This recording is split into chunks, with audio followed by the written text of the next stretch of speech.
Heródoto de Halicarnaso. Bueno, nos ayuda pues a entender estas famosas guerras que ya les mencioné, y que se van a desarrollar en toda la parte de lo que sería la península griega, ¿verdad? Desde Turquía hasta lo que es hoy en día Grecia, ¿verdad? La zona central de la parte de abajo de Grecia. Ustedes ven en el mapa de Grecia, ven que está dividido, como que el mar entra a la mitad de Grecia. Entonces hay una parte norte y una parte sur. Pues en la parte sur, que es lo que antiguamente se llamaba Peloponeso, ahí se van a desarrollar las principales guerras médicas. Y también al norte, en Termópilas, donde van a estar la famosa guerra de los 300 espartanos. Con Heródoto podemos comprender que la historia tiene un origen, tiene una causa, está enmarcada en un tiempo, en una línea temporal. Entonces, la historia se va a estudiar a partir de esos eventos que van surgiendo. El historiador habla de lo que va viviendo, ¿verdad? De lo que va viviendo. Eso hacían los antiguos historiadores, ir dejando memoria de lo que se está viviendo. Eso lo va a hacer también hombres como Flavio Josefo, ¿verdad? Y algunos que más adelante vamos a mencionar en el mundo romano también. El interés de la historia de este momento es señalar las causas nada más. ¿Por qué se originaron las guerras?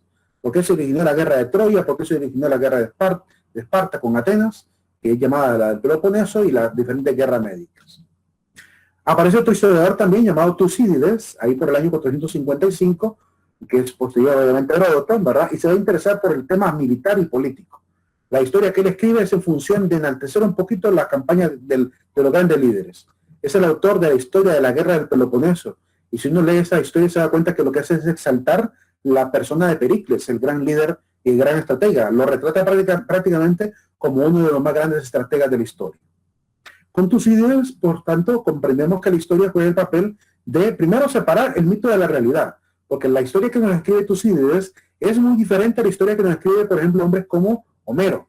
Homero narra, por ejemplo, la guerra de Troya, y nos narra una historia, pero mezclada ahí con dioses que se parecen a la historia. Aparece Atena, aparece ahí Aquiles hablando con esta diosa, ¿verdad? Con su madre, que también es una diosa, y entonces empiezan a hablar de la batalla y de cómo va a pasar, y cómo se meten los dioses como Poseidón en la vida de Odiseo, que le hace la vida imposible para poder retornar a la casa con su esposa Penélope. Entonces la historia antigua está mezclada con la mitología. Pues con Tucídides se inaugura este sistema de presentar historias solamente como hechos narrados sin intervención de dioses. Por tanto, la historia debe ser útil, debe ser práctica para hombres como Tucídides, y por tanto él creía que todo se da por el destino. Hay una ley que se está cumpliendo en la historia. Es muy parecida a la visión que tienen algunos cristianos en la Edad Media, como San Agustín, que creen que de alguna manera estamos cumpliendo una historia que está ya establecida, ¿verdad? En este caso por Dios, diría San Agustín, establecida por Dios, y es una visión muy determinista de la historia. El ser humano lo único que está haciendo es cumpliendo con una trayectoria de hechos que están ya anticipadamente avisados. De hecho, la Biblia es eso. La Biblia es un montón de hechos históricos que van a suceder. Si no, lean Apocalipsis para que vean a lo que nos referimos con la historia futura, ¿verdad? Esa es la forma que, como va la historia, como ya determinada por Dios en este caso. Aunque Tucídides lo veía quizá más como algo cósmico, algo más ligado a la naturaleza. También comprendemos primero que hay que tener objetividad, es decir, que hay que ser sereno, imparcial y objetivo para narrar la historia. Es otro elemento que también Tucídides nos va a regalar. Aportes de la cultura griega, estos son los últimos aportes que mencionaré de una cultura, para que veamos también de dónde viene un poco la cultura occidental que tendremos más adelante con los españoles, ¿verdad? Viene de Grecia. La arquitectura griega está imitada en casi todos los grandes imperios del occidente. Cuando uno mira la arquitectura, por ejemplo, de Estados Unidos, del Capitolio, de los monumentos a Washington, del monumento a Lincoln, ¿verdad? Ese estilo de arquitectura es estilo griego y románico, mezclado ahí ambas cosas, ¿verdad? Porque lo que intentan hacer es dar esta imagen de imperio. Ahora ahí viene de Grecia esta riqueza cultural a nivel de la arquitectura. La estrategia militar hay que agradecérsela a ellos también, el famoso caballo de Troya, que generó obviamente no solamente el espionaje antiguo, porque antes mandaban emisarios, como se ve en la historia de la Biblia, que mandaban emisarios adelante de las campañas para ver cuántos enemigos habían y ver si era posible derrotarlos, si no, no se acercaban con las campañas. Les mandaban espías. Esta es la primera forma de revisión de los eventos que hacían en la antigüedad. Pero ya con Grecia aparece el caballo de Troya, que no solamente es el tema de ir a espiar así de lejitos, sino de meterse incluso, de colarse, de disfrazarse, y todo eso aparece ya como parte de la estrategia militar. La mitología se la agradecemos también a ellos porque en parte, aunque ya sabemos que es una fantasía. Aún así, la mitología dio origen a muchísimas palabras. La palabra aura, la palabra violencia viene de la diosa Vías, la palabra arácnido viene de Aracne, que es la diosa convertida en araña. Es decir, todas esas palabras griegas, ¿verdad?, sirven hoy en día para hablar son terminologías que sirven hoy en día para lo común, para la vida común. Por ejemplo, la palabra eolo es el dios de los vientos, y hoy hablamos de energía eólica, es decir, que está guardado en el lenguaje nuestro un 60% del griego. Decimos que nuestro lenguaje castellano está formado un 60% de lengua griega, un 30% de lengua latina, ¿verdad? Hay algunas palabras árabes, hay palabras hebreas también y hasta palabras inglesas metidas en nuestro idioma. La filosofía, también se le agradece a la historia griega, la filosofía misma, que trajo la reflexión a las mentes y separó el mito del razonamiento científico. Eso es un gran aporte también. El conocimiento naval, eran expertos, dominaron prácticamente todo el Mediterráneo, ¿verdad? Con las grandes embarcaciones tenían capacidad de llevar hasta 24 hombres en un solo barquito y solo para la guerra de Troya se ocuparon casi 3.000 naves, para que tengan una idea. El teatro se le agradece también a Grecia, ¿verdad? Y de ahí en adelante, pues Italia se encargaría de llevar el teatro a otros niveles, con las famosas tragedias y los famosos, ¿cómo se llama?, teatro romántico, que va a aparecer en Italia. El alfabeto, nuestro alfabeto es casi idéntico al del mundo griego, ¿verdad? Ahí, si ustedes ven, hay muchas letras parecidas. La A, la D, la E, la H, la E, la M, la N, la I, la K, la O, ¿verdad? La letra T, se parece muchísimo a nuestro idioma, aunque se pronuncian de diferente manera. Alfa, beta, gamma, eta, zeta, eta, teta, iota, kappa, lambda, mi, la otra se llama Z, la otra omicron, pi, la rho, la sigma, tau, y, la phi, la chi, la psi y la omega, que es la última letra del alfabeto. Entonces, merecemos también recordar, ¿verdad? Merece recordar que Atenas prácticamente la cuna de la cultura occidental, por esta razón también. El papel del historiador, de acuerdo pues, a Tucídides y Heródoto, como una síntesis final, decimos que se encargan de señalar causas de los acontecimientos y buscan el sentido profundo de la evolución histórica. Eso aparece en la página 32 de Varela. De causa y efecto, es lo primero que le va a interesar a los grandes historiadores. Pasamos a la historia medieval. Cuánto desearía, realmente créanme, cuánto desearía poder explicarles todo lo que explicaba antes de llegar a la edad medieval. Hablaba de los hebreos, hablaba de los romanos, hablaba de todo esto, pero no queda tiempo. Pero bueno, pasamos a la historia medieval. Este gran salto, porque tenemos que comenzar hoy, probablemente hoy o mañana, hoy que quiero comenzar a estudiar del Parlamento americano, y entre hoy y mañana continuar con el tema de las sociedades indígenas, para después hablar de la historia precolombina, que quiero ya por lo menos abarcar hasta, siquiera que pudiéramos llegar hasta Cristóbal Colón. Me sentiría satisfecho poder llegar mañana hasta Cristóbal Colón. La historia medieval. Ahí solo mencionaremos a un personaje nada más, que es San Agustín de Hipona, un obispo de la Iglesia Católica, ¿verdad?, que vivió en Tagaste, en el norte de África. Nació en Tagaste, pero vivió en Hiponensis o Hipona, y fue obispo ahí durante los años 354 a 430, el año en que él vive, el tiempo en que él vive. Y pues, ¿cómo interpreta Agustín la historia? Es importante porque él va a escribir prácticamente libros de política, libros de cultura y libros de historia, además de los libros de teología que evidentemente escribió, como gran teólogo que es. Pero él intenta interpretar la historia de la siguiente manera. Primero, no puede separar él la historia del cristianismo. Él cree que la historia que estamos viviendo está realmente atada con la misma historia del cristianismo. Por lo cual, si queremos verlo cuando mucho, como algo paralelo, que a la par de la historia humana, natural, material, va también de la mano pues de la historia cristiana. De alguna manera él ve que todo está en función de Cristo, que es el que ocupa el punto central en la historia. Para él la historia no es otra cosa que el plan divino de la redención del mundo. Dios quiere que el mundo se redima y por tanto lo que estamos viviendo es una historia de la salvación. Desde la creación hasta el juicio final, estamos viviendo con el tema de Dios en medio del camino. Pero no aparece Dios, como va a decir más adelante, se me escapa el nombre de este otro, que va a llegar a decir que Dios aparece, pero no para determinar al hombre. Es decir, Dios no viene a programar al hombre como que fuera un autómata viviendo una historia ya programada. El hombre tiene capacidad de decidir. Más adelante miraremos quién dijo esa frase. En el capó puede decir el nombre de él. San Agustín de Hipona, ¿verdad?, también propone de que aparece una nueva visión del mundo. El mundo de los hombres es prácticamente el conjunto del universo de Dios. Lo que estamos viviendo apenas es un fragmento de todo el gran universo creado por Dios. Para la historia entonces cumple los designios de Dios. Dios creó el universo por alguna razón y el resto de la humanidad pues está dentro de este gran designio. Todos los hombres son agentes de la historia porque son hijos de Dios, entonces participan de una u otra manera en los cambios históricos. Entonces la responsabilidad de los cambios también está en manos de los hombres.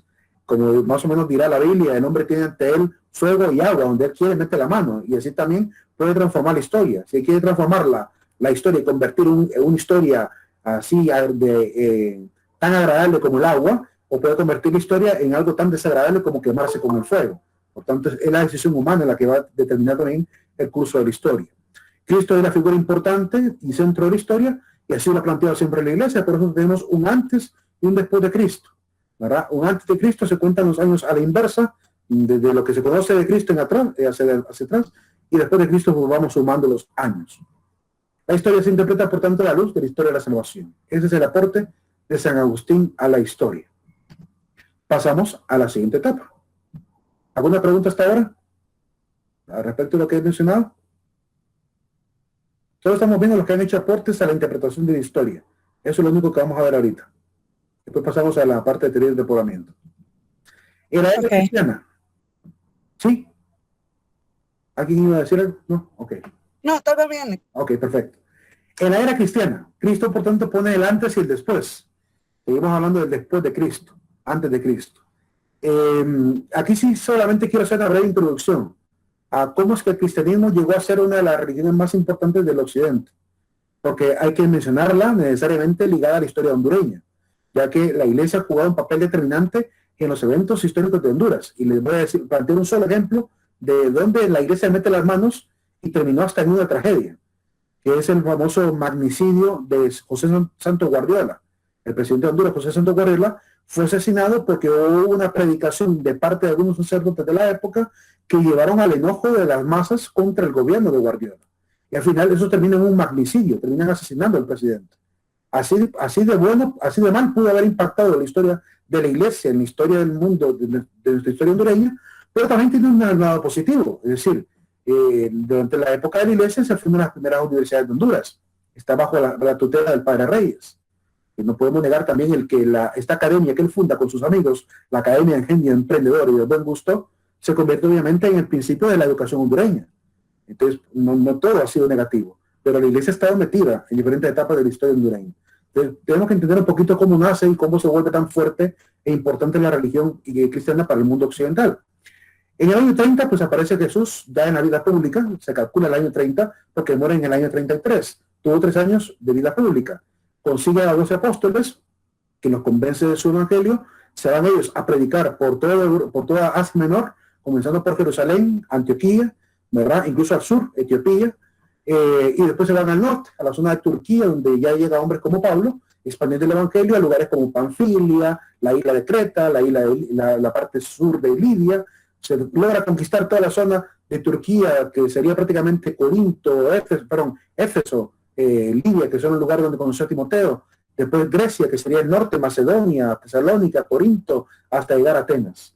Y después de eso cae preso, lo llevan preso a Roma.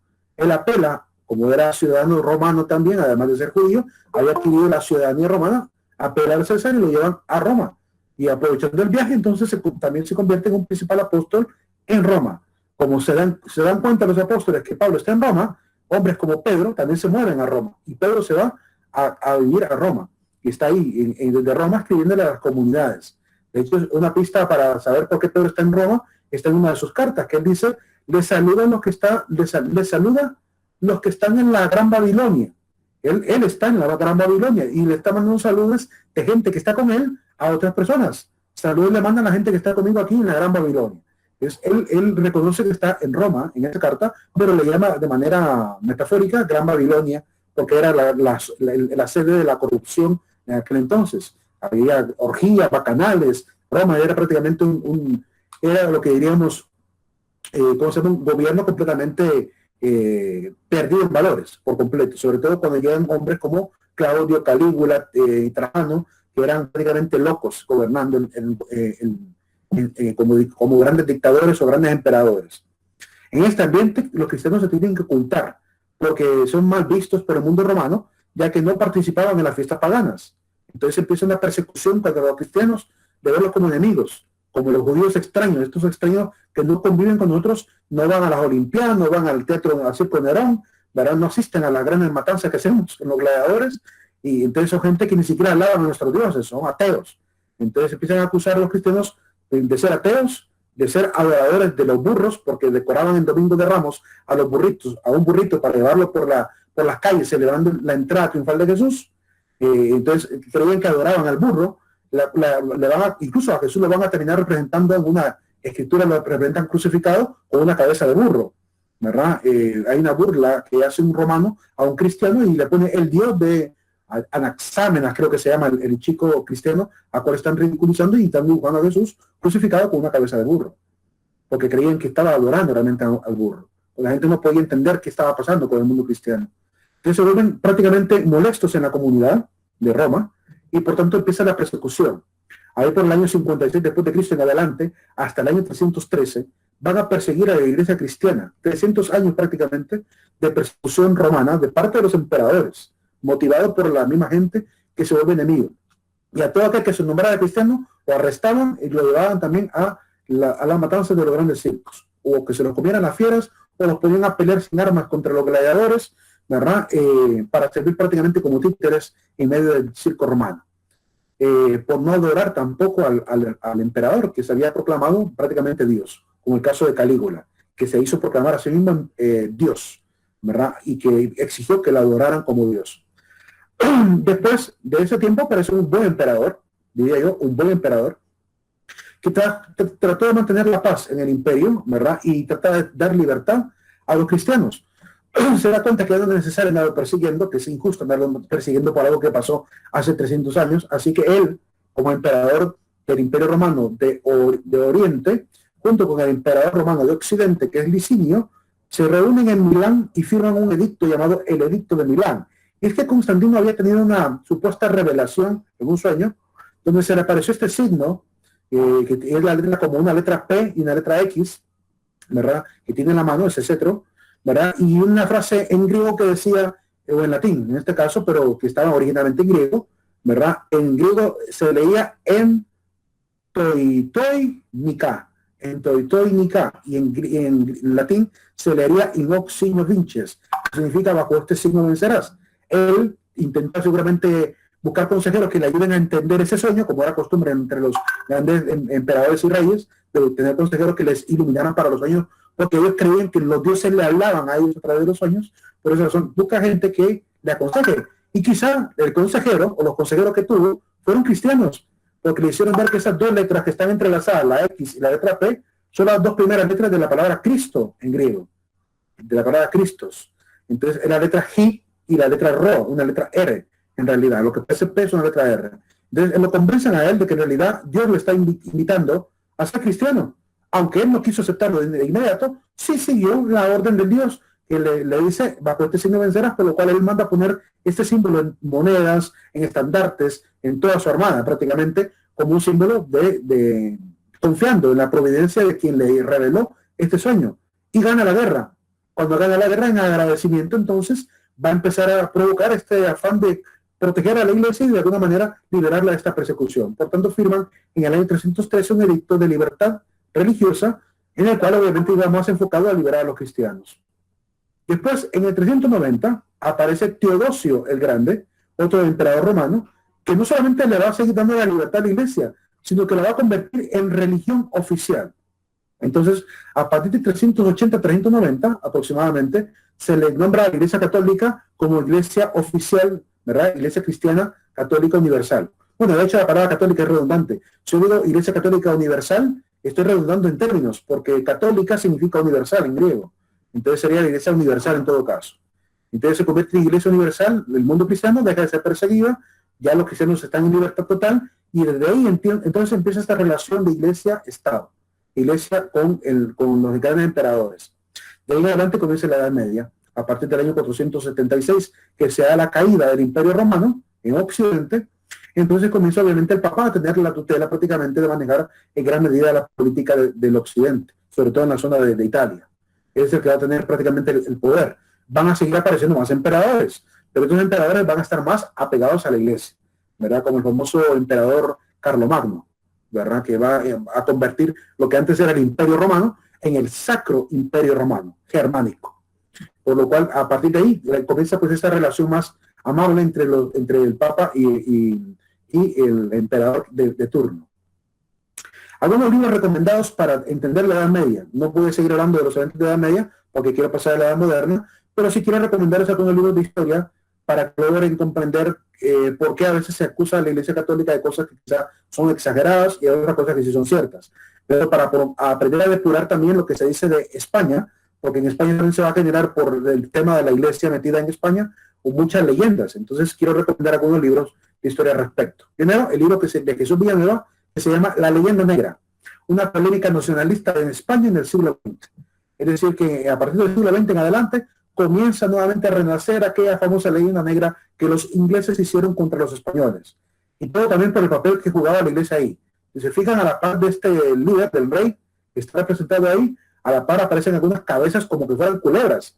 Es decir, como que fuera una cabeza, un monstruo de 3 cabezas, y la forma de la decoración de la cabeza de esta persona es el sombrero de un cardenal. Son 3 cardenales representados, ¿verdad? Porque sí vestían los cardenales en esa época, representados como un monstruo detrás de los reyes. Entonces empieza a generar este tipo de polémica. Otro libro importante, Las razones de la Inquisición Española, una respuesta a la leyenda negra, y de Miguel Ángel García. Otro libro que recomiendo también, Leyendas Negras de la Iglesia, de Vittorio Messori, ¿verdad? De la editorial Planeta Testimonio. Otro libro también recomendado, La Leyenda Negra, Historia del Odio a España, de Alberto Ibáñez, ¿verdad? Todos estos son historiadores que se han afanado en demostrar que el odio contra España y contra la Iglesia se generó por culpa de los ingleses y alemanes, que son los que van a estar tratando de pelearse poder en América, por el tema de la pelea del territorio americano. Y la última obra, que se llama Imperiofobia y la Leyenda Negra, de María Elvira Roca, que es uno de los más nuevos que ha salido actualmente. Uno de los más nuevos. Ahí habla de la imperiofobia contra Roma, contra Rusia, contra Estados Unidos y contra el Imperio Español. Es una obra de respuesta contra los que actualmente atacan a todos los grandes imperios, incluido el imperio actual, que es el imperio de Estados Unidos. Y obviamente un repaso también del Imperio Español. ¿Por qué la gente le tiene tanto miedo a la palabra imperio? ¿Verdad? ¿Por qué han generado esta imagen tan errada de lo que es imperio? Porque a un imperio, prácticamente lo que interpretan de imperio es una dictadura que masacra gente. Eso es lo que interpreta la mayoría de gente que cuando piensa en la palabra imperio tiene miedo a que caigamos nuevamente en un imperio. Cuando realmente en la época de los imperios no todos los imperios fueron malignos. Hubo grandes imperios como el imperio de Carlomagno. Revisen la historia de quién fue Carlomagno y lo que él hizo durante su gobierno, durante todo el tiempo que estuvo como emperador del Sacro Imperio, para que vean todo el crecimiento cultural que hubo. Mandó a hacer una reforma educativa sin precedentes, ¿verdad? Fundar colegios, universidades, fundó escuelas sostenidas en 3 posibles lugares, en los monasterios, en las catedrales y las escuelas de los palacios, para formar a la gente que iba a estar al frente de los gobiernos, para educar a la gente en ciencia, en las 7 famosas artes liberales. No todos los imperios fueron dañinos. Por eso es importante leer también otro tipo de libros como estos, ¿verdad? Para que borrar un poquito esa imagen negativa que tenemos de lo que sería el poder de los reyes también. No es una defensa, ojo, no es una defensa a los reyes, es una explicación racional de este miedo irracional al imperio, que es lo único que intentan hacer, ¿verdad? Tampoco es que van a ir a borrar los muertos que hubo durante las guerras, como la Inquisición, por ejemplo, cuando hubo un montón de gente que fue capturada, acusada de hereje y fue llevada a la hoguera. Eso no va a desmentir eso. Es decir, hay datos históricos que demuestran que sí hubo víctimas de la Inquisición.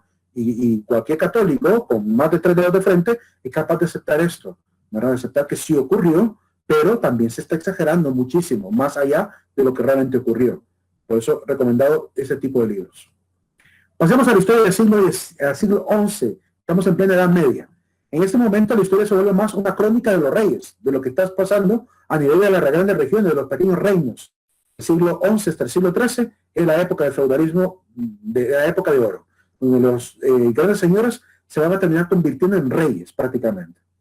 Entonces son obras de historia para justificar lo que pasó durante esta etapa, ¿verdad? Y paralelamente hay historiadores que están trabajando también en la historia de la iglesia, que están escribiendo lo que ha vivido la iglesia desde la aparición, ¿verdad? hasta estos días. pasemos a la historia del Renacimiento, cómo describían la historia en la época del Renacimiento. Creo que no hace falta explicar qué fue el Renacimiento. Sin embargo, para los que nunca han leído sobre el Renacimiento, quiero dar una breve explicación. El Renacimiento es un momento histórico en el cual el interés principal de la gente es retornar a lo clásico, del arte, la política, la arquitectura, la ciencia, ¿verdad? De la época romana y época griega, de la época gloriosa de Atenas y de Roma, que lo que intentan es volver a lo clásico, el arte, imitar el arte griego, el arte que ponía en alto la figura humana, la hermosura del cuerpo, los adonis, ¿verdad? La belleza misma, pero a la vez también el arte, el retornar a lo clásico de las virtudes. Es una época también de grandes escritores que intentan retornar al análisis moral del comportamiento humano. En esta época van a aparecer hombres que van incluso a volver a analizar qué ha pasado con los gobiernos, a volver a retomar la política como la dejó Platón, ¿verdad? Entonces es una época de retorno a lo clásico. Por eso se llama Renacimiento. Es un volver a lo clásico de las épocas pasadas. Y aparecen grandes personajes en este momento. Los historiadores de esta época van a ser más pragmáticos, van a buscar narrar una historia de lo útil, útil para mantenerse en el poder, útil para la política. Por ejemplo, la obra de Maquiavelo, del Príncipe, que es una obra histórica donde intenta repasar cómo es que los grandes gobiernos han dejado para los nuevos príncipes una gran enseñanza para que no sigan cometiendo los mismos errores y sepan valorar algunas cualidades que sí les va a permitir perpetuarse en el poder. Así que la historia que él narra en la obra del Príncipe es una historia para lo útil, para que el príncipe aprenda cómo mantenerse en el poder, ya que es una obra que se llama El Príncipe y dedicada también a un príncipe, que es el príncipe Lorenzo II de Medici, a que le escribe la obra del Príncipe famoso. Una obra de 1513 más o menos, que va a ser publicada hasta ese año. Ya había muerto Maquiavelo cuando la publican. Sobresalen en este entonces algunos principales escritores, como Maquiavelo, que es uno de los principales escritores de historia, Descartes, René Descartes, Vico, ¿verdad? Jean-Baptiste Vico, Montesquieu, el famoso Claude Henry de Roubaix, el barón de Montesquieu, y François-Marie Aurette Voltaire, o Voltaire como se le llamaba también. Son algunos de los principales escritores que miren que estos hombres se van a dedicar a escribir historia, pero también van a escribir sobre ciencia, sobre cultura, sobre política, y son filósofos también. Con Maquiavelo quisiera retomar nada más algunas ideas. La historia para él es una herramienta imprescindible para gobernar. Es decir, se aprende las técnicas para mantenerse en el poder. Ese es el principal interés que él tiene. Las decisiones humanas, por tanto, son importantes para la historia y el príncipe tiene que aprender a tomar buenas decisiones para quedarse más tiempo en el poder. Se concluirá que el hombre es el que produce los cambios históricos. Para Maquiavelo, el hombre es un ser malvado y el rey tiene que aprender a entender que la naturaleza del hombre es así, por lo cual debe tener cuidado con la sobreconfianza de los súbditos, porque los que mientras él esté en la gloria van a ser su sombra, van a tener sus mismas ideas y pensamientos, serán como una sombra, dice él, al lado del rey. Pero cuando el rey empieza a mostrar signos de debilidad, serán los primeros en traicionar al rey. Por lo cual él le va a enseñar a los reyes que la historia, por medio de la historia, se logra entender que es más importante ser temido que ser amado. Porque el que es amado puede ser traicionado tarde o temprano, pero el que es temido, la gente cuando le tiene miedo por no perder la vida, es obediente. Por lo cual le enseña al príncipe que debe mantenerse en el poder lo más que pueda, ¿verdad? A costa de incluso la violencia, si fuera necesaria, para mantenerse en el poder, para generar miedo suficiente para que no lo vayan a traicionar. Jean-Baptiste Vico vivió por el año 1668 a 1774. Para él la historia pues es compleja, no es tan exacta, no hay forma de discernir hacia dónde va el ser humano, aunque pareciera que está determinada. Es decir, que hay algo divino que está metido en la historia del ser humano, ¿verdad? Que pareciera que el Dios que está junto con el ser humano, el Dios que está acompañando al ser humano, está ahí para dirigirle, acompañarle. Pero el único que determina la historia es el hombre. No es Dios quien va a determinar la historia. El fenómeno determinista que él ve es que son los actos humanos, porque el ser humano es el que tiene el libre albedrío, es el único que puede determinar hacia dónde va a tender la historia. Por lo cual Dios aparece ahí solamente para acompañarle, como una parte de la historia humana, ¿verdad? No niega la existencia de Dios, no niega que está metido en la historia humana, pero sabe que Dios ha dado al hombre el paso libre para que construya su propia historia. También nos dice que la historia de las naciones se mueve en forma circular, vamos por 3 etapas. Él habla de que pasamos de la etapa divina a la etapa heroica, después de la etapa humana, y retornamos a la divina. Pongámoslo de esta manera. Comenzamos con la etapa divina en la Edad Media, ¿verdad? Donde el Dios era el ser principal en todo el teocentrismo político incluso. Después pasamos a la etapa heroica, donde aparece la Revolución Francesa y quiere cambiar el sistema, el status quo, ¿verdad? Después venimos a una etapa humana, que es la que estamos viviendo. Y por lo que estamos sintiendo en los últimos momentos, y no lo digo yo, lo dice un ateo, que se llama Richard Dawkins, pareciera que la humanidad está tratando de retornar nuevamente a Dios. Porque él creía que después de Freud, después de Nietzsche, después de estos grandes ateos como Marx, la religión se iba a caer de picada, iba a exterminarse la religión. Sin embargo, él como biólogo está asustado de ver que la historia pareciera que va a un curso de volver a repetir otra vez el ciclo de lo divino, donde la humanidad se está volviendo cada vez más espiritual. Todo el mundo habla de Dios te bendiga, todo el mundo está saludando nuevamente así. Bendiciones, y todo el mundo ha vuelto otra vez a la idea de la presencia de Dios en la historia. Porque quizás ya hemos probado lo que ha producido el ateísmo anterior, las guerras mundiales, que es el producto de un ateísmo, del no tener miedo de Dios, ¿verdad? Las guerras mundiales es el efecto último de lo que el hombre puede producir cuando abandona completamente la idea de que Dios le observa. Como no tiene temor de Dios, la guerra misma fue una buena justificación, ¿verdad? Para poder echar a rienda suelta a todos los bajos instintos humanos, del odio, de la guerra, de la ira. No hubo límite en la guerra mundial. Entonces, ese es el impacto que pudimos ver de toda esa sospecha y duda y escepticismo y ateísmo que trajo la historia en un cierto punto. Por lo cual la humanidad aprendió la lección y como que ahora intentamos retornar nuevamente. Si no, miren a Donald Trump. Ustedes vieron a George Bush. George Bush metió a Dios de vez en cuando en los discursos. Dios bendiga a América. Es todo lo que él decía. Pero si ustedes se fijan en Donald Trump, él constantemente ha estado metiendo a Dios. Lo hemos visto dando un diezmo, creo que estaba dando en una iglesia. Él es metodista. Y cómo ha metido a Dios otra vez en el camino, ¿verdad? Es decir, que estamos como que retornando a ello, ¿verdad? Han resurgido grupos conservadores hoy en día, luchando contra ideologías de izquierda, ideologías ateas también, y están renaciendo estos grupos constantemente. Pero la historia parece que está volviendo a repetir el ciclo. Y cuando volvamos otra vez a la etapa divina, quizás vuelva a aparecer más adelante otra etapa histórica, llamada heroica también. El siguiente es François-Marie Voltaire, ¿verdad? François-Marie Arouet Voltaire, en francés suena más bonito, supongo yo, ¿verdad? Pero nosotros decimos Voltaire, así lo llamamos Voltaire y no hay ningún problema con que le llamemos Voltaire. Voltaire o Voltaire, él explica que la historia básicamente es una filosofía también. El historiador hace un papel filosófico al momento de narrar la historia, por lo cual él acuña el término la filosofía de la historia, ¿verdad? No normalmente las disciplinas de la historia cuando están fusionadas, cuando son ciencias aplicadas, siempre se le agrega la filosofía de. Pocas disciplinas de la historia tienen un nombre propio. Nadie ha querido nombrar la filosofía de la historia con una sola palabra. Quizá en el futuro aparezca alguien que la llegue a nombrar con una sola palabra, para no estar escribiendo filosofía de la historia todo el tiempo. Así como cuando se ponía la filosofía del mundo, se le llamó cosmología, y tomó una sola palabra. Quizá en el futuro vaya a aparecer. O quizá alguno de ustedes quiera ocurrirse alguna palabra para no andar poniendo la frase completa. Él va a rechazar la historia erudita, rechaza también la historia teológica. Para él la historia realmente es la historia de los hombres, ni de los grandes reyes, ni de los gobernantes, ni de los gobiernos, ni siquiera de la iglesia. Es la historia de los hombres. Por tanto, es una historia muy humanista la que él propone. Y es que el humanismo está en boga en este momento.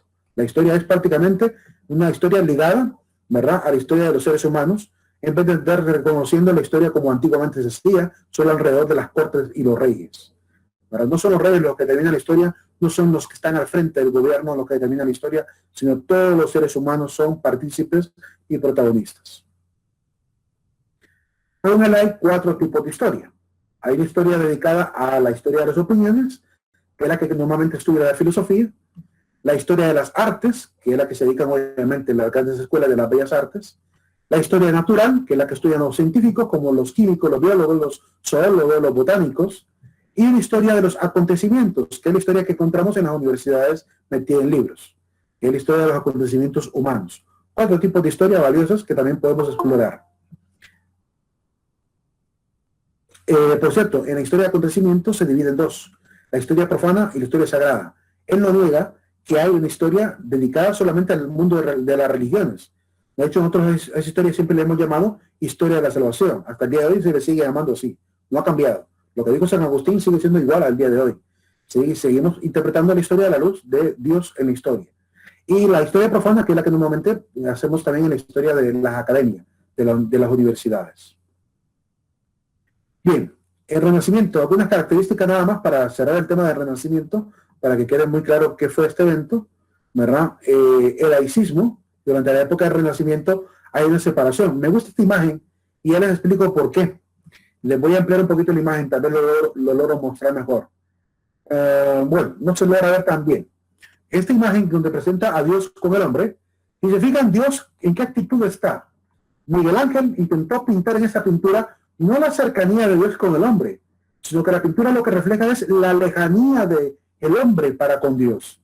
La pintura está representando el hombre ya sin ganas de acercarse a Dios, y Dios con un esfuerzo, está haciendo como un esfuerzo divino de acercarse, estirar todos los músculos de su mano, porque si se fijan todos los músculos de la mano de Dios están completamente tensos, y el dedo incluso último con un tendón, ¿verdad?, estirado, tratando de tocar el dedo del hombre. Mientras que el hombre, ¿cómo está? La mano relajada, caída, músculos relajados, y el último dedo caído, sin ganas de tocar a Dios.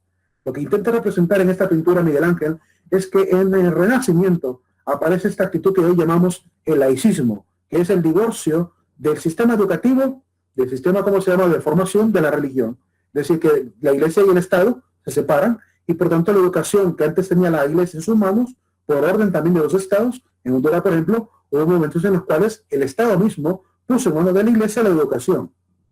Como cuando nos fundaron la primera universidad de Occidente, la universidad que estaba funcionando en la Casa de la Cultura, de aquí Santa Rosa de Copán, esa Universidad Nacional de Occidente, así se llamaba. Quien va a dirigir esa universidad es un presbítero, un sacerdote. Hasta que llega la Constitución de 1880, se cambia el status quo del proteccionismo a la Iglesia, y en la nueva Constitución ya no se le da privilegio a la Iglesia Católica, por lo cual quitan al presbítero que estaba ahí y ponen a un militar, a un general, a que esté administrando la parte. Desgraciadamente, en pocos años, creo que fue en 1886 cuando dejó de funcionar la Universidad Central de Occidente, Nacional de Occidente. Entonces, se fue en picada, pues, en vez de sostenerse. Y se fijan, todas las universidades que la Iglesia ha fundado están en pie hasta el día de hoy. Me refiero a las universidades históricas, como la de la Sorbona en Francia, la Universidad de Oxford en Inglaterra, la de Cambridge en Inglaterra, la de, de Lieja en Bélgica, la de París en Francia, la de, Salamanca en España, la otra universidad de Bolonia, la Universidad de Bolonia en Alemania. Todas estas universidades fundadas en la Edad Media, año 1200 aproximadamente, del año 1100 a 1200, todas esas universidades mencionadas están en pie todavía. Y una universidad fundada por el Estado, todo este manos de la Iglesia, podría haber sobrevivido si no se lo hubieran quitado a la Iglesia. Estaría todavía la Universidad Central, Universidad Nacional de Occidente, todavía con vida, si no se lo hubieran quitado a la Iglesia. Pero pasó a manos de políticos y entonces, y sobre todo, de militares, ¿verdad?, que no tenían formación académica como la que se supone que ellos pueden tener, y por eso se fue de picada y desapareció. Grandes errores históricos que podrían haber ayudado muchísimo. ¿Qué le tocaba a la gente? En vez de seguir estudiando en este instituto, antes se le llamó primero también, se le llamó Instituto San Carlos de Borromeo, Instituto San Carlos de Borromeo, en vez de estar en esta universidad local, se iban a Guatemala mejor a estudiar, ¿verdad? Perdimos tener una cultura occidental mejorada, un poquito mejor, ¿verdad? Y caemos obviamente en un retraso. Todo por malas decisiones políticas. Entonces este es el divorcio del Estado. Otro fenómeno importante que ocurre en esta época, ¿verdad? Obviamente todo tipo de investigación va a ser sin dogma, sin la intervención de la Iglesia y su fe. Caemos también en el secularismo, la actitud esta de decirle no a Dios. Por tanto, la humanidad se dedica a vivir el aquí y el ahora, como la frase latina, carpe diem, vive el ahora. El carpe diem significa vive el hoy. Eso significa carpe diem. Y es un lema que se vuelve popular en ese entonces, ¿verdad? Donde la gente vive el día a día, el siglo, vivir conforme a la luz del siglo. Por eso la palabra secularismo viene de secula. En latín secula significa siglo, ¿verdad? Por esa razón, en este momento van a darle la espalda por completo a toda preocupación religiosa. religiosa y se van a dedicar solamente a aquello que tiene que ver con las costumbres y el tiempo del aquí y el ahora. Por lo tanto, es una negación de lo divino en la historia del hombre. También aparece un antropocentrismo, que es negar la posición de Dios en el primer lugar y poner al hombre. Entonces aparece el humanismo, es decir, la visión centrada solamente en el ser humano. El ser humano vuelve a ser el centro de referencia para la política, el arte y la ciencia, y desplaza, por tanto, a Dios, ¿verdad? Desplaza a la religión de la sociedad. En esta época también se revalora lo clásico, como ya lo dije, ¿verdad? Aparece la arquitectura, la pintura, escultura, política, literatura, según el estilo clásico griego y romano. Grecia y Roma, por tanto, se convierten en los modelos de referencia para la cultura. La belleza y la exquisitez de los grandes edificios europeos se debe a la imitación del arte griego y del arte romano. Hay una fe incondicional en la razón, ¿verdad? La ciencia ocupa el primer lugar y deja de ponerse obviamente a funcionar el tema de la fe, solamente la fe. Es la fe y la razón cuando mucho. Es decir, que en principio es la razón la que va a juzgar incluso a la fe. Por eso van a aparecer muchos pensadores que van a juzgar el papel histórico de la Iglesia, como lo vamos a ver también más adelante. Se cuestiona todo, porque todo, incluso lo religioso, puede obviamente pasar por el tamiz de la mente. Es decir, la religión también puede ser analizada por la mente humana. Así que todo es objeto de razón. Es una época de curiosidad científica, y aquí solamente quiero enumerar los famosos inventores de esta época. Johannes Gutenberg con la imprenta, ¿verdad? Nicolás Copérnico con la idea de que la Tierra no es el centro del sistema solar, sino el Sol. Leonardo da Vinci, que con todos sus inventos, inventa la primera cámara fotográfica, que era un cuarto en realidad, un cuartito con una tela fotosensible, inventa la primera bicicleta de madera, el paracaídas, el ala delta, y otros grandes inventos, el engranaje, grandes inventos de Leonardo da Vinci. Además del arte. Teofrasto Filippo Paracelso, que es un médico experto en venenos. Galileo Galilei, que descubre más allá de nuestras narices, ¿verdad? De la luna de Júpiter, por ejemplo.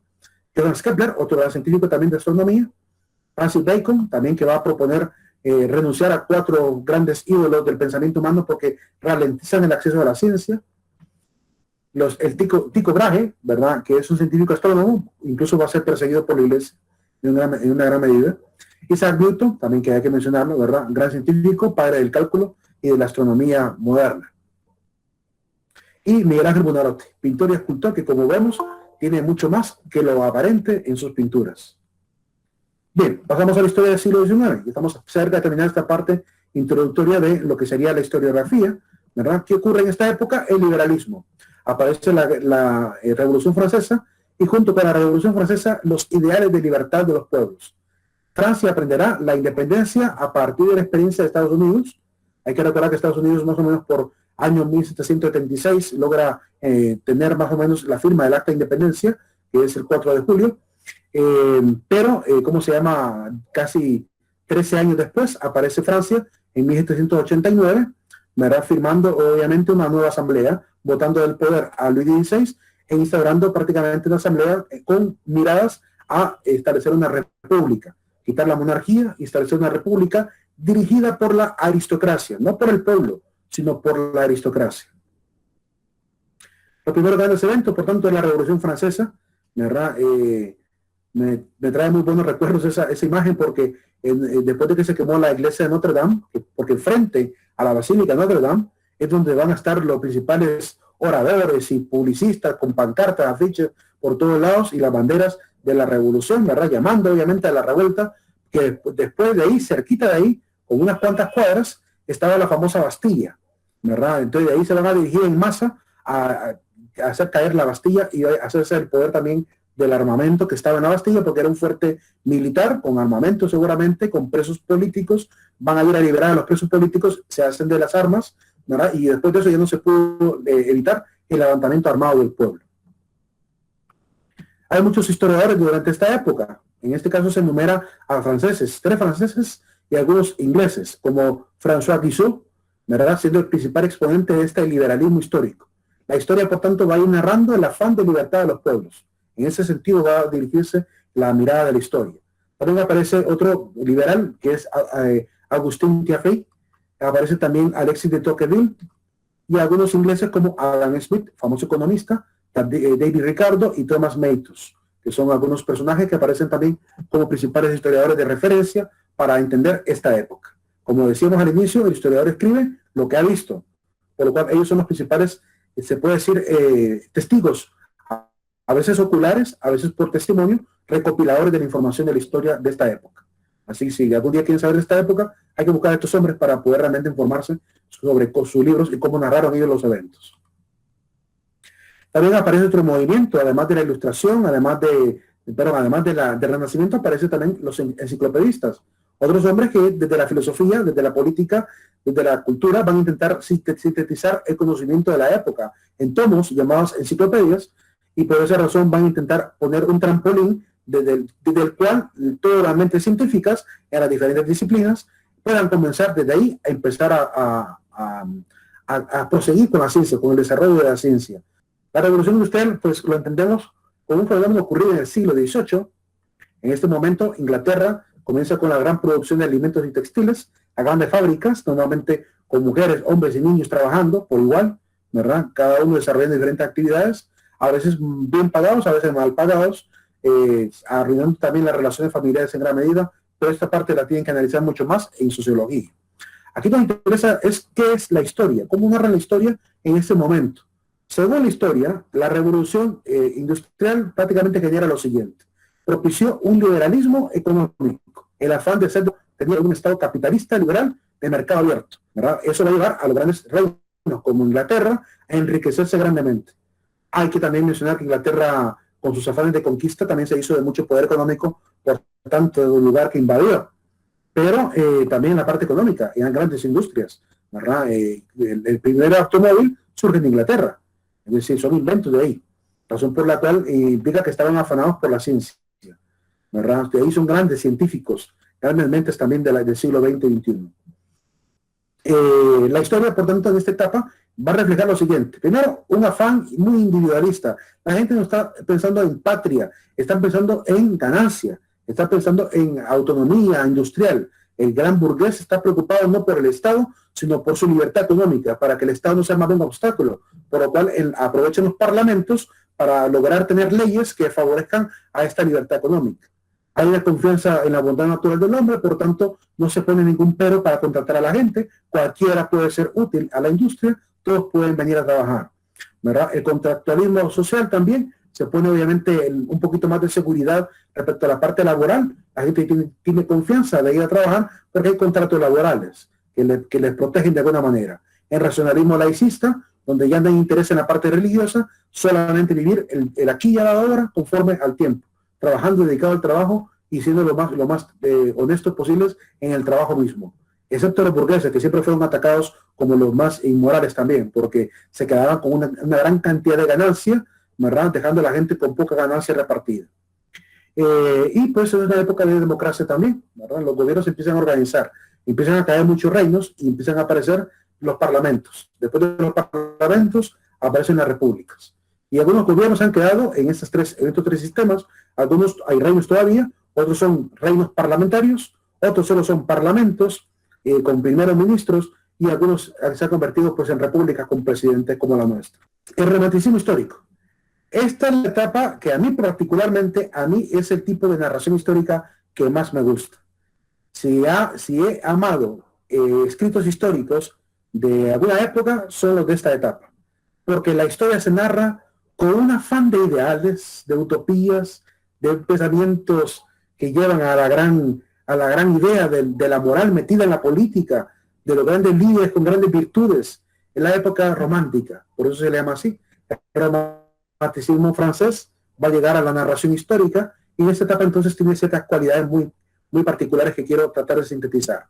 Sobresalen historiógrafos de esta época como Johann Gottfried von Herder, mejor conocido simplemente como Herder, Friedrich Hegel, que también es filósofo, ¿verdad? Y además un gran historiador, fue uno de los grandes promotores del estudio de los eventos como un fenómenos. De hecho, la rama que él va a inaugurar en la filosofía se llama fenomenología de la historia, ¿verdad? Aparece con él. El romanticismo se da a finales del siglo XVIII. ¿Qué está pasando en Honduras durante ese siglo XVIII? En Honduras, siglo XVIII es año 1700, estamos en plenas reformas borbónicas. Es la época de la caída del Reino de España, ¿verdad? Estamos cerca del 1800, donde ya empiezan a haber aires de los criollos de querer separarse un poquito del Estado, de la corona. Eso es lo que está pasando aquí, ¿verdad? La reforma borbónica generó una crisis y está en declive el tema del gobierno de la corona española, ¿verdad? Ya para el 1810 más o menos empiezan a aparecer en muchos pueblos muchos grupos de levantamientos insubordinados, insurgentes, contra obviamente el gobierno español a partir de ese entonces.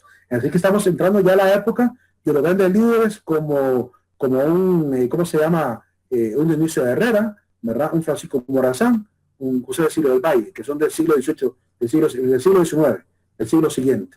Así que este romanticismo, que aparece como estos ideales del pueblo, van a servir para inspirar también a estos hombres. Cuando uno lee las cartas de Valle, uno se da cuenta realmente de cómo estaba plasmando no solamente la realidad que vivía, sino los ideales que él tenía. Es decir, que en las cartas de él, hay una carta, por ejemplo, que le escribe a un tal Morán, o Morat, creo que se llama, de apellido Morat, que le escribe una carta donde le está narrando, pues, no solamente el ideal de ir a hacer cambios políticos, sino también está hablando del tema de la ilustración. Mete la palabra ilustración ahí mismo, en la carta. Está hablando de que aquí va a estar tierra, grandes recursos, gente muy buena, que podemos hacer muchas cosas. Es decir, está pensando en grande. Aparece en Alemania pues un movimiento que se alejaba de la ilustración y su base era simplemente racionalista, pero en Alemania mantenían todavía un poquito de esta imagen de la ilustración guardada. La ilustración va quedando guardada en la mente de los hombres y es la ilustración la que va a inspirar a estos afanes de libertad en América. ¿Qué características tiene el romanticismo histórico? Primera característica, explica la realidad en función del espíritu de las naciones. Si el espíritu de las naciones tenía que ver con el tema de la libertad, el progreso, la ciencia, pues sobre eso iba también los cambios históricos, ¿verdad? Si la causa del pueblo era crecer en conocimiento, pues se fundan las primeras universidades. Si el afán era el tema de los cambios políticos, de quitarse dictaduras, pues el tema era la revolución, ¿verdad? Entonces esos temas, estas palabras que van a estar muy, muy fuertes en el lenguaje de estos personajes, pues surgen obviamente estos deseos también populares. Se interesa por la historia particular de cada nación, exalta los sentimientos patrióticos, ¿verdad? Cuando uno lee el testamento de Morazán, si nos queda tiempo lo vamos a poder leer, yo espero que podamos leer siquiera esto, para que vean cómo él en su testamento expresa el amor que tenía por el sueño de la Unión Centroamericana. Al grado que él escribe una frase que dice, declaro que el amor por Centroamérica muere conmigo. Es decir, se da cuenta que al morir él, la caída federal era inesperada, era inevitable, porque él era quizá el único que todavía tenía guardado ese deseo de mantener la unidad. Aún así, creo que se equivocó, porque aún después de Morazán hubo varios personajes en la historia de Línea que intentaron volver a rehacer la Unión Centroamericana. Hombres, por ejemplo, como Policarpo Bonilla, con el Pacto de Amapala. Hombres como, por ejemplo, ¿quién más? Ese intento de unión lo intentó hacer Trinidad Cabañas. También firmó un pacto de paz y de unificación entre Honduras, Guatemala y El Salvador. El Pacto de Amapala fue entre Nicaragua, Honduras y El Salvador. Es decir, han habido intentos de reunificar. No es que haya muerto totalmente el sueño de Morazán. Y todavía hoy en día sigue habiendo gente queriendo reunificar Centroamérica. Pues después de la ayuda de Nayib Bukele surgió otra vez ese deseo, ¿verdad? Apareció gente en las redes sociales diciendo que ojalá él fuera presidente de toda Centroamérica. Y ese sentimiento que dicen no es en balde, porque hay grupos en Facebook, ustedes pueden buscar un grupo de Facebook, de repente les voy a facilitar en el que se me olvida siempre el nombre, pero es un grupo en el cual estamos varios centroamericanos de diferentes áreas, de diferentes países, hablando sobre esta posibilidad, de este sueño, de si algún día será posible volver a unificar la federación y generar nuevamente el recurso de la federación para poder ayudar a estos gobiernos a depurar tanta corrupción, porque la federación permitiría esto, permitiría tener una vigilancia en cada provincia federal, donde todos los países estén preocupados donde todos los estados estén preocupados por todos los estados. Y si un estado aparece un cacique o un tipo que se quiere perpetuar en el poder, los demás se unen a liderar al pueblo de esto, para mantener siempre la federación, para mantener un solo espíritu de unidad y de libertad. Necesitamos algo así quizá. Pero busca identificar las características esenciales que definen a la colectividad. Si la colectividad lo único que quiere es libertad, pues la libertad inspira a los pueblos. Otra característica de este romanticismo es que hay más exaltación a los líderes. Por eso aparecen los grandes paladines, los grandes héroes, los grandes ilustres, aparecen en esta época. Por lo que la narración también tiende a ser un poco novelística, un poco novelesca, es decir, que se narra como que fuera un cuento, como que fuera una historia, una epopeya, en ese sentido, como exaltando los atributos de los grandes líderes. Casi hasta poética. De hecho, cuando uno lee el Nuevo Testamento de Morazán, se da cuenta que Morazán escribió ese testamento no tanto como una narración, le metió un poco de poesía al asunto. Es decir, solo le dieron 3 horas para escribirlo, pero en esas 3 horas escribió un testamento que yo algún día quisiera escribir un testamento así, ¿verdad? Que inspire, que motive, ¿verdad? Porque al leerlo uno como que renace ese sentimiento patriótico al leer el testamento de Morazán. Excepto los escenarios, las batallas, las campañas, sonarán mucho las palabras de heroísmo, valentía, patriotismo, revolución, batalla y libertad. Y hay empatía del historiador con lo que narra, como si él lo hubiese estado viviendo también. Aunque se pasen 50 años después del evento, que empieza a narrar el historiador, él siente que ha vivido esto y lo narra como si él fuera un partícipe de esa historia. Eso es una característica importante también. Otra característica, aparece el apoyo de las fuentes documentales, empiezan a mostrarse, como está escrito en tal edicto, como está en tal acta, como está, empiezan a citar. La citación aparece ahí, muy importante. Y en América, pues, predomina el criollismo, predomina la idea de que los autóctonos, los que viven aquí, tienen que tener libertad y autonomía de gobierno. El enfoque va a ser totalmente nacionalista, ¿verdad? Con un aire de libertad, eso sí, con una parte de liberalismo, pero un liberalismo, ¿verdad?, nacionalista. Por esa razón es que van a ver que al inicio no había partidos políticos. Al inicio lo que había era el movimiento de 2 tipos de liberales. Un liberal más abierto al progreso, más progresista, y un liberal más conservador. Después se van a separar en 2 grandes partidos para la época de Manuel Bonilla. Cuando ya aparece Manuel Bonilla, entonces los liberales conservadores se salen del partido liberal, que había, el único partido que había, ¿verdad? Se salen del liberalismo, mejor dicho, de la ideología liberal, se salen y fundan el Partido Nacional, ¿verdad? Y los mismos liberales conservadores fundan el Partido Nacional de Honduras. Y el resto que quedó, en la época de Policarpo Bonilla, Policarpo va a fundar el Partido Liberal de Honduras. Entonces los 2 Bonillas van a fundar las 2 grandes fuerzas políticas que dominarán el resto de la historia. Hasta hace poco, cuando aparece obviamente el Partido de Libertad y Refundación, en el año 2010, 2011 creo que surge. El positivismo histórico. Esa es la última etapa que vamos a tratar de ver. Y una escuela. Necesitamos ver también una escuela para terminar esa parte de la historiografía. En el positivismo histórico lo que está en búsqueda es que la filosofía en principio no pierda su lado social. Es decir, la filosofía se convierte en una ciencia social y es la ciencia social por predilección. Por lo cual, la corriente del positivismo de Auguste Comte va a influenciar no solamente el tema de la política, de la historia, sino también de la ciencia, de la sociología, sino también de la historia. La historia también se va a ver influenciada. Los principales historiadores, por tanto, que aparecerán en este entonces, empezarán a juzgar lo que ha sucedido entre los diferentes cambios históricos. Cómo hemos pasado de los imperios a los gobiernos, parlamentarios, de los parlamentos a las repúblicas. Entonces van a hacer una crítica asociada respecto de esta forma en que los seres humanos nos hemos estado organizando. Ahí están los fundadores del positivismo, que lo tienen que ver obviamente en sociología. Características del positivismo histórico. En este caso, pues las ciencias sociales son importantes si son pragmáticas. Por tanto, la historia va a ser una narración de lo útil. Solo si la historia sirve para lo que es útil, para ser como trampolín para tomar decisiones, entonces se puede seguir validando o valiendo, ¿verdad? Vale, obviamente, tiene este plus que realmente hace importante la historia. Si lo único que hace es mostrar una cantidad de hechos sin buscar, obviamente, la reflexión para la vida, pues pierde, obviamente, sentido para el positivista. Se escribe, por tanto, una historia basada también en las ciencias.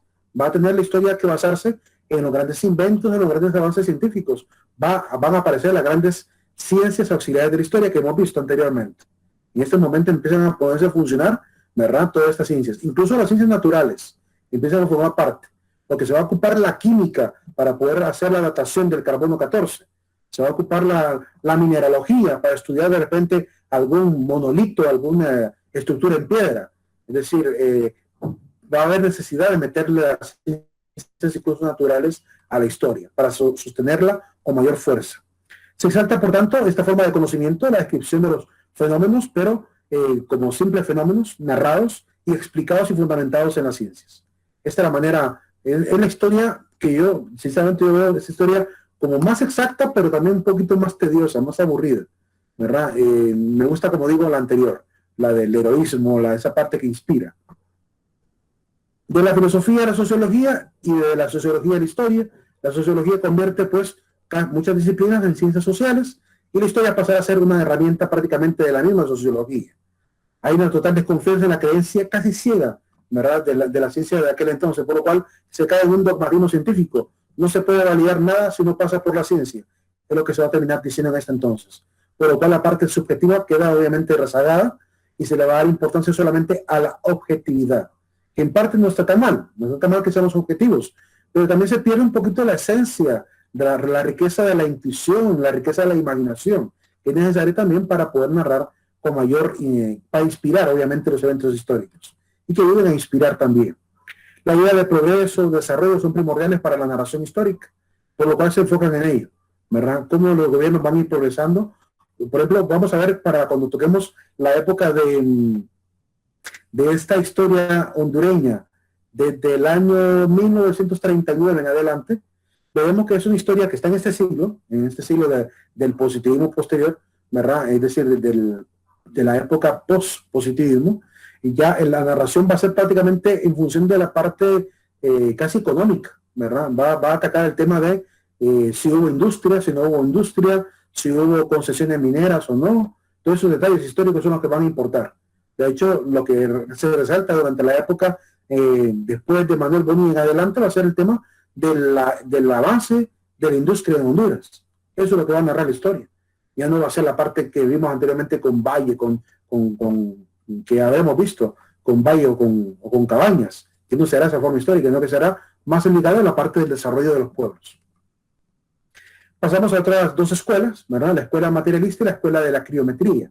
Con esas dos escuelas pretendo terminar. El materialismo histórico, que viene de Marx y de Engels, estos famosos y filósofos, politólogos también, críticos del sistema, ¿verdad? Y van a sostener una formación en una dirección donde la historia prácticamente intenta juzgar el papel del hombre. De esa manera intentan poner al hombre prácticamente en una sospecha de que ha estado bajo un régimen, bajo un absolutismo que lo han mantenido prácticamente como un engranaje, que lo han mantenido como un ser doblegado, donde le han coartado su libertad y sus posibilidades, por lo cual la historia que va a narrar Marx con el materialismo histórico es una historia de lucha, una historia de revolución, una historia donde va a motivar al hombre a acabar con esos viejos sistemas, esas viejas superestructuras que lo sostienen, que lo mantienen obligado como que fuera ganado. Entonces, sobre esa idea va a tender obviamente esa lucha. ¿Y cuál es el origen? Pues la opulencia, el desarrollo económico casi morboso que se desarrolló en Europa. Los burgueses, que antes eran simplemente mercaderes, empresarios de industrias pequeñas, se convirtieron en grandes líderes económicos de los pueblos. Este enriquecimiento casi asqueroso ante la visión de Marx genera el repudio, obviamente, ante esta situación de la brecha que existe entre los ricos y los pobres. Por lo cual, entonces, la sociedad va a sufrir grandes desigualdades, grandes injusticias, provocadas por este capitalismo salvaje, y por tanto aparece Marx a ponerle un alto. Pretende, por tanto, explicar la historia en función de la misma forma en que los pueblos han ido experimentando estas superestructuras que han ido apareciendo. La burguesía como superestructura, el Estado también como superestructura, e incluso la religión como superestructura. Por lo cual la narración histórica a partir de ese entonces va a ser en función de el cambio del pueblo, cómo el pueblo va a poder obtener nuevamente de la libertad que merece y quitarse de encima todas esas estructuras. Así que la visión del materialismo histórico que propone Marx va a ser prácticamente que los seres humanos podemos cambiar la historia, ¿verdad? Aunque a veces toca, con revoluciones toca que hacerla, pero el hombre es el que cambia la historia, porque el hombre es el que tiene los medios de producción para provocar los cambios. Es el hombre que tiene que renegociar nuevamente estos contratos sociales que han habido para volver a tener obviamente el poder adquisitivo en sus manos. Y de esa manera poder construir una historia social donde las relaciones sociales no estén obviamente en esta actitud constante de sospecha, donde los pobres están viendo siempre con enojo al rico, y el rico no esté explotando siempre al pobre, por lo cual van a producir un ideal de acabar en la historia con las clases, que es lo que al final terminan proponiendo, que es acabar el famoso conflicto entre ricos y pobres, exterminando todas las clases. Y con eso, pues, cambiar la historia a una historia donde todos seremos totalmente iguales. Una gran utopía que va a lanzar Marx prácticamente como reto a mucha gente que le va a seguir y que hasta el día de hoy siguen creyendo que vamos a poder alcanzar una sociedad como esa. Sin embargo, si alguno está dentro de la ideología marxista o la ideología socialista o comunista, o cree que el comunismo, socialismo y marxismo pueden ser la solución para un gobierno, quiero anticiparles un pequeño dato histórico del presente. El presidente Vladimir Putin, que le hicieron una pregunta en una conferencia donde le preguntan si en algún momento la Rusia actual, llegaría en algún momento a retroceder y volver a traer el socialismo nuevamente. Y Putin tajantemente le dice no. El socialismo no va a volver a Alemania. Actualmente Alemania, a Rusia. Actualmente Rusia, después de haber pasado la época de la gran Unión Soviética, del socialismo ruso, ¿verdad?, aprendió la lección, y este gran líder de Putin, que casi lo idolatran ahí en Rusia, ya que está dando no sé cuántos periodos ya de gobierno el hombre, llegó a decir que el socialismo ya es imposible vivirlo, porque llegar a hacer cumplir lo que el socialismo quiere, que es que todos seamos iguales, implicaría un esfuerzo económico tremendo de parte del Estado para el cual el Estado no está preparado. Es decir, el Estado se quedaría pobre para tratar de hacer que todo el mundo tenga lo necesario. No alcanza la economía estatal para darle lo mismo a todos. Eso es lo que quiso decir. Por lo cual esta utopía de que todos vamos a tener la misma riqueza es un absurdo que ningún economista serio va a sostener, porque realmente se dan cuenta que es un sueño utópico extremo. De hecho, alguien lo intentó en Estados Unidos, lo intentó, y lo van a ver en sociología. No les voy a anticipar eso porque en sociología lo tienen que ver. Pero alguien en Estados Unidos lo intentó hacer y falló en el intento. Y ahí lo van a ver por qué. Ahora sí, pasamos a la última etapa y la última escuela, que es la cliometría. En la etapa contemporánea lo que va a importar es el tema de los ideales, donde más que basarse en el tema de los eventos, es ver las ideologías que están detrás de los eventos. Esa es la principal cualidad. La historia la ven como algo cíclico, como un montón de eventos que se están repitiendo. Y ahí esta imagen me encantó porque como que sintetiza muy bien lo que intenta decirnos esta etapa de la historia. La historia es cíclica porque hay tiempos difíciles, vean este esquema, hay tiempos difíciles que crean hombres fuertes, estos hombres fuertes crean buenos tiempos, los hombres de buenos tiempos crean los buenos tiempos crean hombres débiles, y los hombres débiles crean tiempos difíciles. Y volvemos otra vez a este ciclo de destrucción y restauración constante. Es decir, que parecía que estamos viviendo esto. De hecho, ahorita, ¿en cuál etapa estaríamos? Yo creo que ahorita estamos en la etapa de hombres débiles que crean tiempos difíciles. Y va a llegar el punto en que tocaremos fondo y tendremos que generar otra vez la aparición de hombres, ¿verdad?, fuertes que aparecen en tiempos difíciles. En Honduras creo que vamos por esta etapa. Estamos entre la penúltima y la primera otra vez. Estamos entre la penúltima etapa y la primera. Volviendo otra vez al ciclo de los tiempos difíciles. Y estuvimos convulsionados en el año 2017. Tuvimos una convulsión. Primero fue 2009. Después de 2017 tuvimos otra convulsión. Y yo, sinceramente, aunque no me gustaría pensar de esta manera, porque no me gusta pensar en forma de pesimismo, pero yo creo que va a llegar un momento en que Honduras va a volver a ver otro capítulo aún más fuerte que el 2009 y 2017. Porque ya la gente está harta de esta historia que hemos tenido en la última década. Y como está cansado el pueblo, pues la pandemia ahorita está atado. Pero cuando la pandemia desaparezca y todos los gobiernos salgan otra vez a la luz pública, ya van a ver lo que va a pasar en este país. Malas noticias para el futuro, creo yo. Pero va a ser un cambio necesario. Va a ser necesario el conflicto para que realmente la humanidad entienda en este país cómo construir una verdadera historia y un verdadero progreso. Eso es lo que realmente tardará mucho que hacer. Por tanto, las ideologías que están detrás preocupan mucho a los historiadores.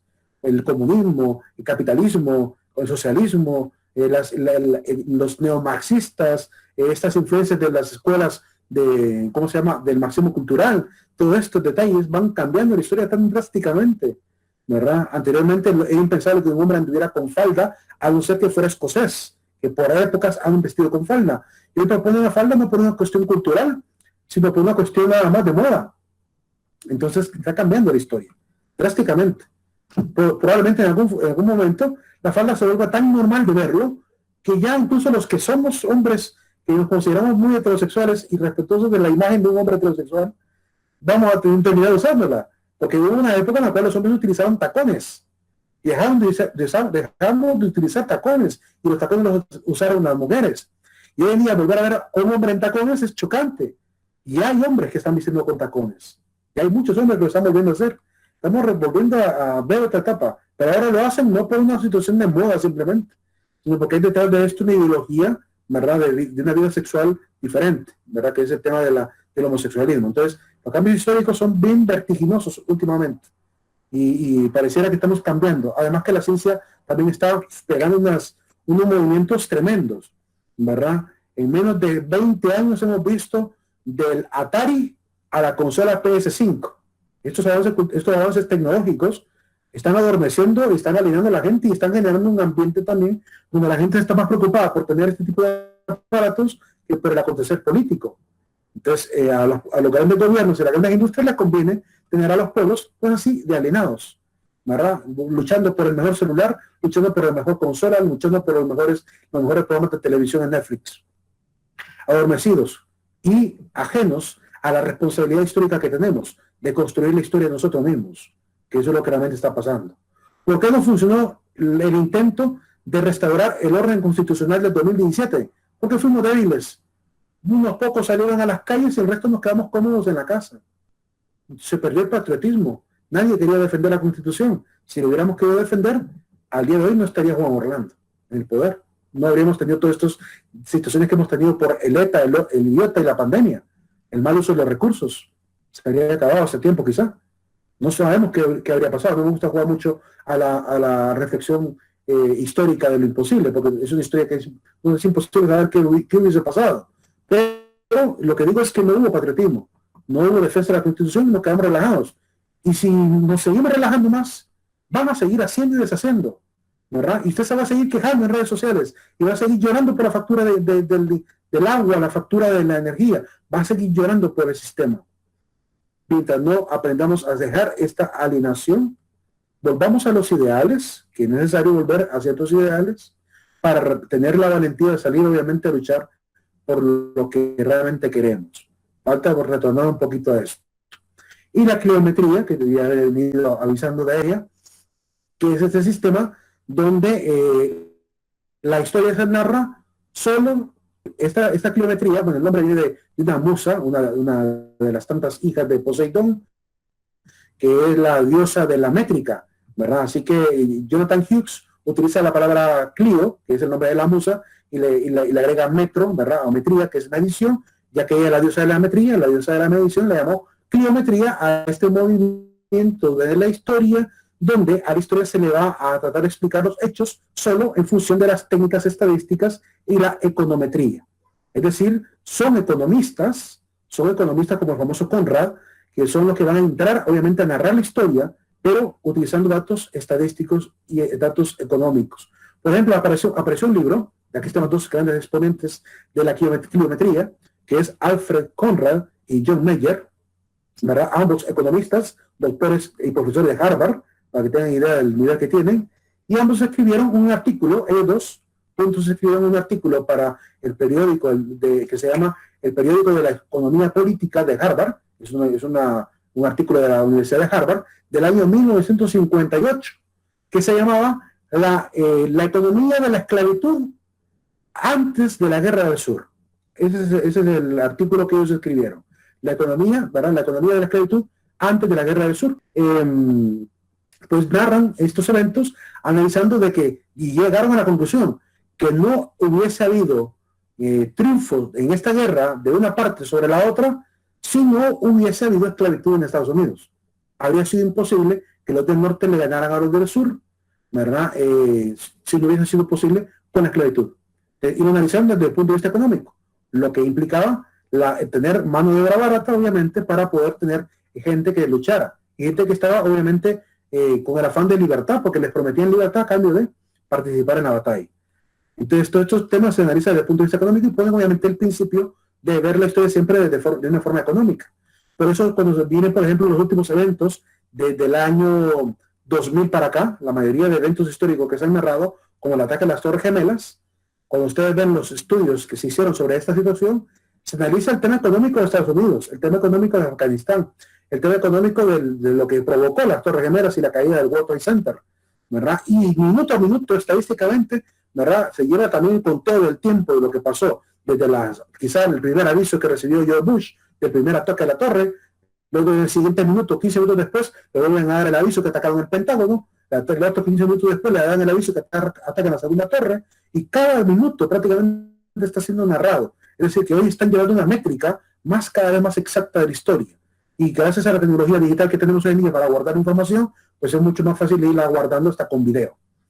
Esa es la razón por la cual la historia, quizás en el futuro, va a ser mucho más, no sé si más fácil o más difícil.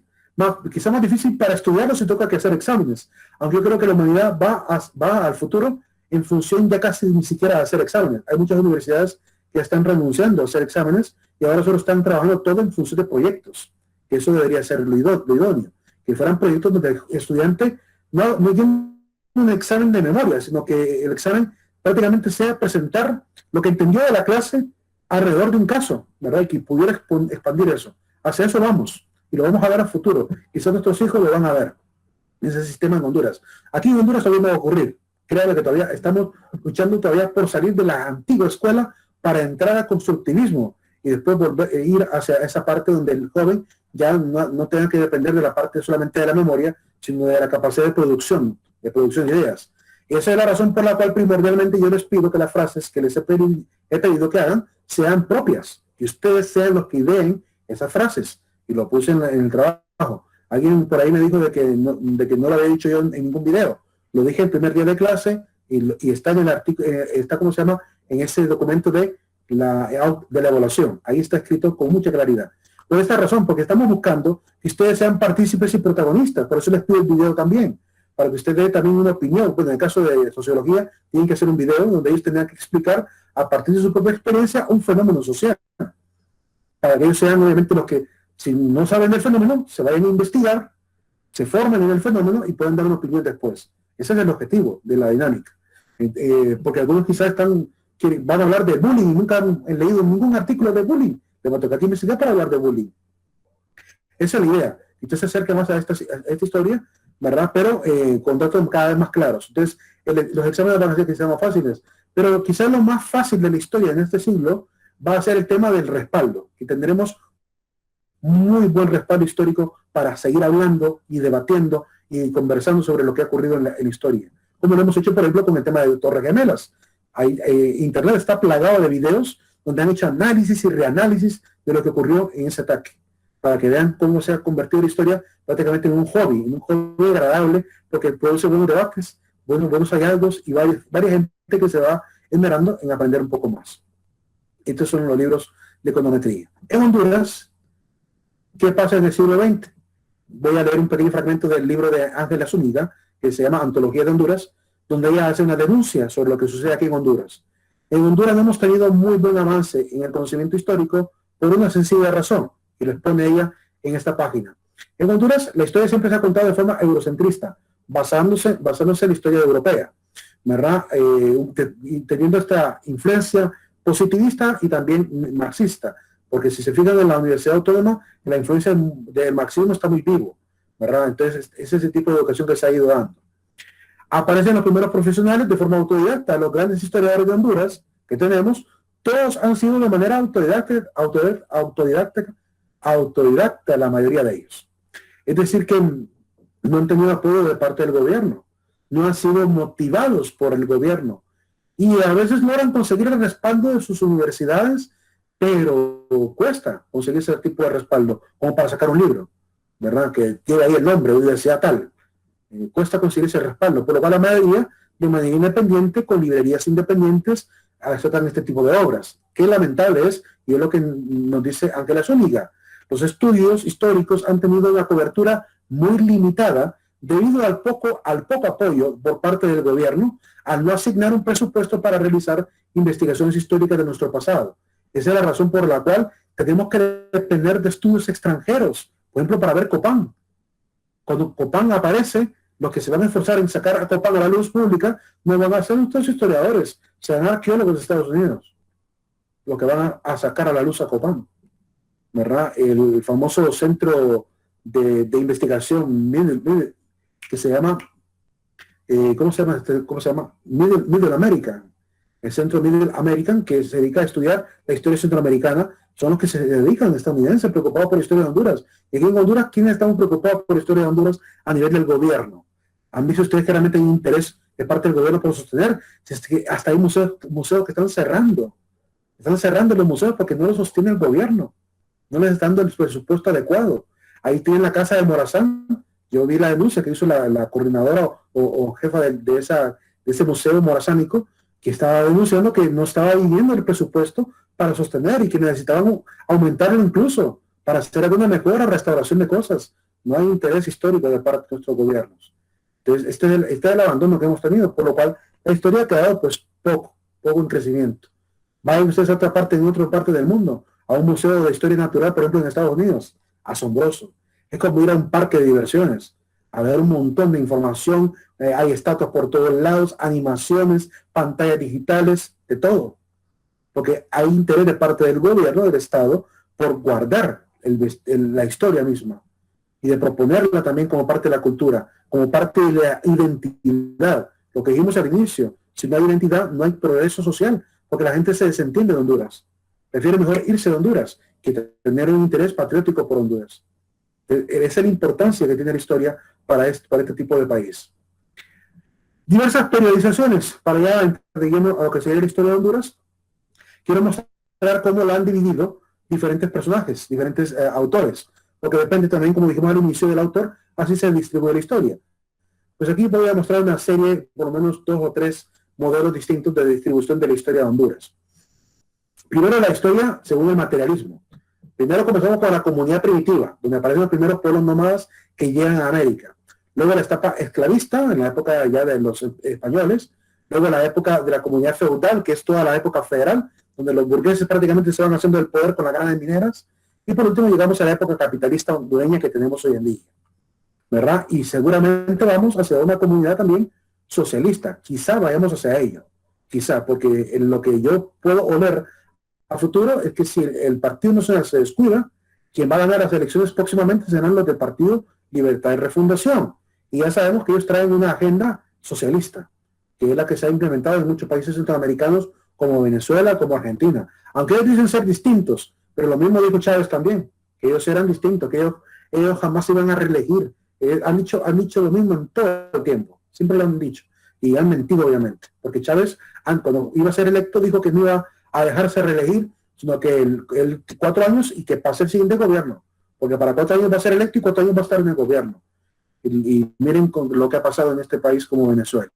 Estuvo casi 16 años en el poder, 16 años en el poder, y ahora está Maduro, y ya lleva creo que 2 contiendas electorales como presidente. Evo Morales, que es el que también quería hacer lo mismo, pero como allá en Bolivia tienen un poquito más de este afán de libertad, que no permitieron que permaneciera más tiempo en el poder. Pero en los demás países somos demasiado sumisos. Si no miren Honduras, tenemos ya 2 periodos presidenciales con el mismo personaje.